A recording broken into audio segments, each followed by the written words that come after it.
আজ গতকালকের একটি বক্তব্য থেকে আমি একটু কোট করি। সেখানে BNP acting chairperson Tarique Rahman বলেছেন, একটি দলের কর্মকাণ্ড ৭১-এ মানুষ দেখেছে। এটি তিনি এই প্রসঙ্গেই বলেছেন যে অনেকে বলছে আমাদেরকে দেখেছো, তাদেরকে দেখেছো, এবার দুই দলকে দেখা হয়েছে, এবার আরেকটি দল যাকে দেখা হয়নি তাদেরকে দেখার জন্য বলা হচ্ছে। সেই প্রসঙ্গেই তিনি এটি বললেন যে একটি দলের কর্মকাণ্ড ৭১-এ দেখেছে দেশবাসী। আমি যদি ব্যারিস্টার শাহরিয়ার কবির আপনাকে দিয়ে শুরু করি, আপনার মন্তব্য শুনতে চাই, আপনি কিভাবে দেখছেন আসলে?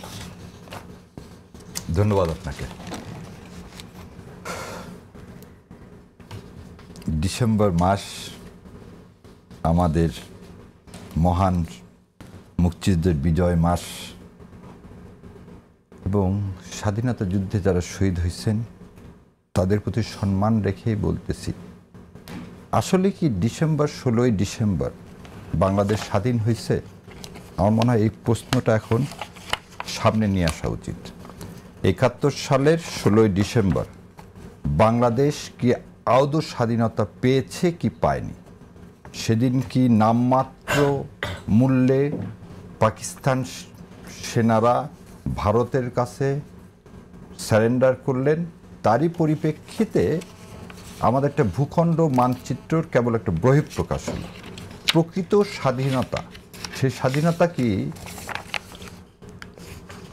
কবে পেল? এবার আপনার প্রশ্নের উত্তরটা দিই যে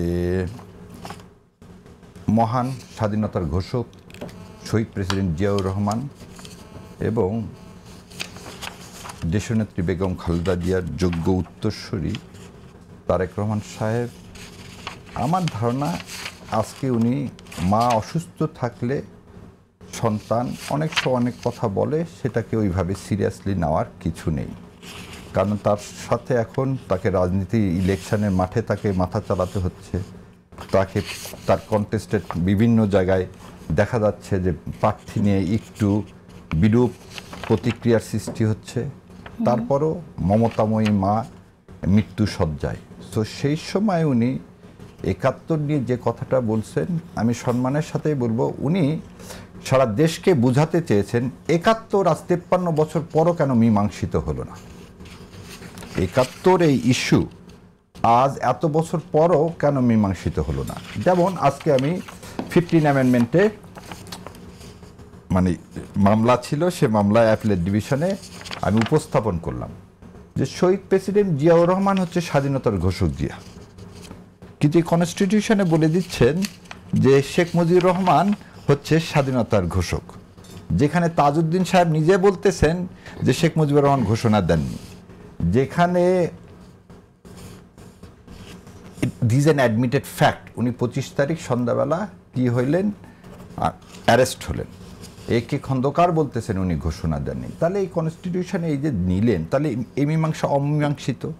আমি একটু আগে আপনাকে বললাম ১৬ই ডিসেম্বর কেন আমার মনে হয়, দেখেন আমার পরিবার মুক্তিযুদ্ধে, এই কথা বারবার বলার দরকার নাই, আমার মা বাবা সবাই যে সাফারার, বা বাংলাদেশের সমস্ত মুক্তিযোদ্ধারা যে সাফারার, ১৬ই ডিসেম্বর যে সারেন্ডার অনুষ্ঠানটা হলো সেখানে কেন আমার মুক্তিযোদ্ধারা ছিল না? এই মুক্তিযুদ্ধটা তো আমাদের সবার, একটা লোকের কিন্তু না। কিন্তু এখানে আমি একটু অ্যাড করি, আপনি বাংলাদেশ ফোর্সের যে ওখানে উপস্থিতি ছিল, এই যে এগ্রিমেন্টের মধ্যে আত্মসমর্পণের যে দলিল, সেই দলিলে কিন্তু বাংলাদেশ ফোর্সের কথা উল্লেখ করা ছিল, সেটাও আপনাকে বলতে হবে। তা আপনি শুধু ভারতের কথা বলছেন, কিন্তু একটি অংশ তো আপনি অনুজ্জ রেখে যাচ্ছেন। আচ্ছা, এইটা আমি দেখলাম, আমি একটু সেজন্য আজকে নিয়ে এসেছি ইনস্ট্রুমেন্ট অফ সারেন্ডার। এটা একটু বলে দিই, প্রথম কোনো মিত্র বাহিনী বলে কোনো বাহিনী ছিল না। আবার মনে দিই জয়েন্ট ফোর্স বলে কোনো ফোর্স গঠন করা হয়নি, এরকম কোনো ট্রিটিও নেই। সো বাংলাদেশ এবং ইন্ডিয়ার যে একটা জয়েন্ট ফোর্স, আমাদের ফোর্সের সর্বাধিনায়ক ছিল জেনারেল MAJ ওসমানী, আর ইন্ডিয়ান ফোর্সের এইখানে দেখেন সুন্দর করে বলতেছে, আমি একটু পড়ে শোনাই যেটা নিয়ে এই মিসকোট হচ্ছে। The Pakistan eastern command agreed to surrender all Pakistani arm forces in Bangladesh to Lieutenant General Jagjit Singh Arora, General Officer Commanding in Chief of the India, and Bangladeshi forces in the Eastern Theater. Where is the Bangladeshi forces? Secondly, এখানে তার sign থাকতে হবে এটা আপা ভালো জানেন যে contract হতে গেলে যদি একটা কন্ট্রাক্টের পার্টিতে আমরা 3 জন আছি, যদি 3 জন যদি সাইন না করি আমি আপনাকে বলতে পারি না you are bind by this. ঠিক আছে, আমরা এখানে বাংলাদেশ ফোর্সের কথা উল্লেখ করা আছে, সেটাই আমি বলতে চাইছি। না আমি আপনি ওখানে শেষ করে দিই আরেকটু। The Pakistan Eastern Command shall come under the order of Lieutenant General Jagjit Singh Arora as soon as this instrument has been signed. Full stop. কোথায় বাংলাদেশ সৈন্যের কথা বলা আছে? আচ্ছা, এখন আমার প্রশ্ন হচ্ছে যে বাংলাদেশের মুক্তিযুদ্ধ নিয়ে আপনি যে কথাটা বলছেন, এখন মুক্তিযুদ্ধকে যেন খারিজ করে দেওয়ার মতো একটা অবস্থায় আমরা চলে যাচ্ছি। এরকমটাই মনে হচ্ছে যে এটা বাংলাদেশের মানুষ মুক্তিযুদ্ধ করেনি, আপনি ভারতকে সামনে নিয়ে আসছেন। এই বক্তব্যটার সাথে ভারতের বক্তব্যের একটা মিল আমি দেখতে পাই, কারণ ভারত কিন্তু বরাবর বলে এসেছে এবং ভারতের বিভিন্ন দলিলেও আমরা দেখেছি যে এই যুদ্ধটা ছিল ভারতের সাথে পাকিস্তানের যুদ্ধ। আপনারা ভারতের এগেইনস্টে এত কথা বলেন, তাহলে ভারতের এই ন্যারেশন কেন আপনারা? এই জন্য একটু আগে বললাম 16ই ডিসেম্বর আমাদের মুক্তিযুদ্ধ না, মুক্তি দিবস হবে না, আমাদের মুক্তি দিবস হবে হচ্ছে 1972 সালের 13ই মার্চ। 1972 সালের 13ই মার্চ, যেদিন বঙ্গবন্ধুর দাবির পরিপ্রেক্ষিতে এদেশ থেকে 1.5 লক্ষ ইন্ডিয়ান সোলজার যখন এদেশ থেকে চলে গেল। আপনারা হয়তো জানেন কিনা জানি না, 16ই ডিসেম্বর যখন এই পাকিস্তানি সেনাবাহিনী সারেন্ডার করলো, তারপর সমস্ত বিভাগীয় জেলাগুলোর হেডকোয়ার্টারের ডিসিদেরকে ডেকে সেই জেলাগুলোর দায়িত্বভার নিয়েছিল ইন্ডিয়া। কেন তা নিবে? এবং এটা যদি শামসুল্লাহ সাহেবের বইয়ে আপনার পড়লেই দেখতে পাবেন। সেই জন্যে যতদিন পর্যন্ত ইন্ডিয়ান সৈন্য এদেশে ছিল আমরা স্বাধীনতা পাইনি। আমরা মার্কেট মানে আধিপত্যবাদ, অর্থনৈতিক আধিপত্যবাদের কথা বাদ দেন, সৈন্য যতদিন 13ই মার্চ 1972 সাল পর্যন্ত এদেশে ছিল ততদিনকে আমাদের আসলে স্বাধীনতা হয়েছিল।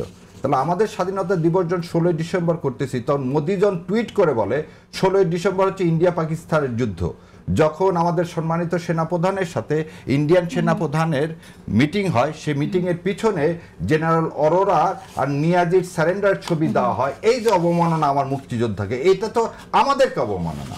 আমরা তো এই অবমাননা মানার জন্য তো মুক্তিযুদ্ধ করিনি, মুক্তিযুদ্ধ তো আমাদের লক্ষ লক্ষকে মুক্তি সেনারা করছে। এই মুক্তি সেনা আমার আপনার ভাই বোন। ওকে, কিন্তু আত্মসমর্পণটা 16ই ডিসেম্বরে যে সময় হয়েছিল সেই সময়ে আপনি উল্লেখ যেটা করা আছে সেটাকে আপনি না মেনে বলছেন 13ই মার্চে যাওয়ার কথা, সেই বিষয়ে আমরা মন্তব্য আমি জানবো।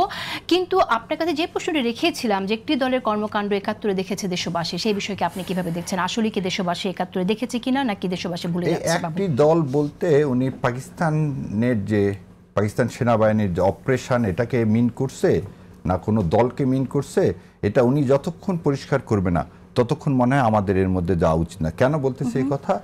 যে বাংলাদেশ জামাত ইসলামকে যদি ইন করা হয় তাহলে এটা হবে না, কারণ তার মা এবং তার বাবা, যেমন বলি তার বাবা মুসলিম লীগকে অ্যাকোমোডেট করছেন, ন্যাপ এবং মুসলিম লীগ দুইটার মধ্যে দিয়ে বিএনপির উৎপত্তি, এবং শাহ আজিজুর রহমান, জাদু মিয়া দুইজনাই কিন্তু সেন্টেন্স খাটা। আবার বলে দিচ্ছি, শাহ আজিজুর রহমান 5 বছর না, জাদু মিয়া 5 বছর জেলে খাটছিলেন যুদ্ধ অপরাধের জন্য, আর শাহ আজিজুর রহমান 2 বছর জেলে খাটছিলেন। সো যেখানে কনসিলিয়েশন করছেন তার বাবার আদর্শ থেকে সে তারেক রহমান বিচ্যুতি হবে এটা আশা করি না। দ্বিতীয় কথা, 90 সালে জামাতে ইসলামের সমর্থন নিয়ে বেগম খালেদা জিয়া যখন সরকার করলেন, এবং আপনাদের একটা মনে আছে বোধহয় বেগম খালেদা জিয়াও বলছিলেন এই দেলোয়ার হোসেন সাইদিদের যে বিচারটা হচ্ছে বিচারের নামে প্রহসন, এবং এই মির্জা আর মহাসচিব মহাদয় উনি পর্যন্ত বলেছেন এটা বিচারের নামে প্রহসন। সো আমাদের এই স্ট্যান্ডিংকে আমার ধারণা তারেক রহমান এইভাবে হয়তো অনেকে এটাকে ইন্টারপ্রেট করতে যাচ্ছে বিচারের নামে প্রহসন। যে বিচারিক হত্যাকাণ্ড হয়েছে সেই কথাগুলো আমরা নিজেরাও অনেকবার কথা বলেছি, যে বিচারগুলো হয়েছে সেটা অনাকাঙ্ক্ষিত, যে পদ্ধতিতে আসামিকে থ্রেট দিয়ে গুম করে যেগুলো হয়েছে সেটা আমরা দেখেছি। কিন্তু এর অর্থ এই না যে মুক্তিযুদ্ধে যা ঘটেছে সেই স্মৃতিটা বিলোপ হয়ে যাবে মানুষের কাছ থেকে। বিএনপির সাথে কোন রাজনৈতিক দল যার বিরুদ্ধে এরকম সমালোচনা ছিল যে মুক্তিযুদ্ধের বিরুদ্ধে অবস্থান নেয়ার, তাকে গুরুত্ব দেওয়ার মধ্যে দিয়েও ইতিহাসে মুক্তিযুদ্ধ যে স্মৃতি, মুক্তিযুদ্ধে কোনো দলের যে কর্মকাণ্ড, সেইটা মানুষ ভুলে যাবে কিনা সেই প্রশ্নটা কিন্তু থেকেই যায়। আমি আসবো আপনার কাছে।